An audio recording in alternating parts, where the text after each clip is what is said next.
Welcome to 6 TV నా పేరు Shalini. BJP రాష్ట్ర అధ్యక్షుడు బండి సంజయ్ ఇంటికి నేడు సిట్ అధికారులు చేరుకున్నారు. బండి సంజయ్ కు మరోసారి నోటీసులు జారీ చేశారు. ఆదివారం విచారణకు హాజరు కావాలని సిట్ ఆదేశాలు జారీ చేసింది. సిట్ నోటీసులపై స్పందించిన బండి సంజయ్ విచారణకు హాజరు కావాలా లేదా అనే అంశంపై తమ లీగల్ టీంతో చర్చించి నిర్ణయం తీసుకుంటానన్నారు. సిట్టింగ్ జడ్జితో విచారణ జరపాలని డిమాండ్కు కట్టుబడి ఉన్నానని బండి సంజయ్ తెలిపారు.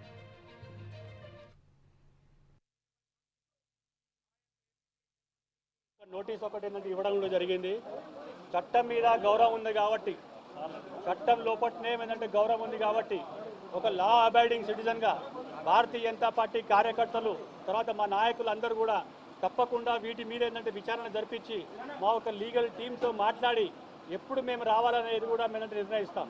అంతేకాకుండా పార్లమెంట్ జరుగుతున్నప్పుడు ఇవాళ అక్కడికి వచ్చి మరి ఏంటంటే ఇక్కడ ఇదే ఏంటంటే నోటీస్ ఏంటంటే అతికించి మేము మీకు ఇచ్చినాం కదా, మీరు ఏంటంటే పార్లమెంట్ జరుగుతున్నా కూడా ఇక్కడ రావాలని చెప్పి ఈ యొక్క ఇన్వెస్టిగేషన్స్ రావాలని చెప్పి భారతీయ జనతా పార్టీ తీవ్రంగా ఖండిస్తుంది.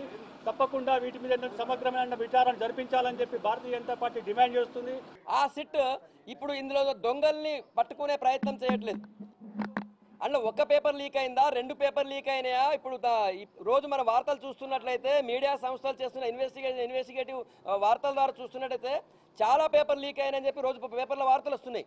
ఆ విషయం పైన దృష్టి పెట్టాల్సినటువంటి సిట్ స్పెషల్ ఇన్వెస్టిగేషన్ టీం దాన్ని వదిలేసి రాజకీయ పార్టీలపైన, ప్రతిపక్షాలపైన, ముఖ్యంగా బీజేపీ పైన పడింది.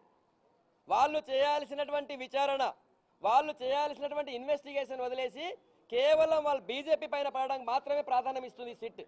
ఉన్నాయని చెప్పి ప్రకటించడం జరిగింది. వారి ముందున్నటువంటి వాస్తవాలు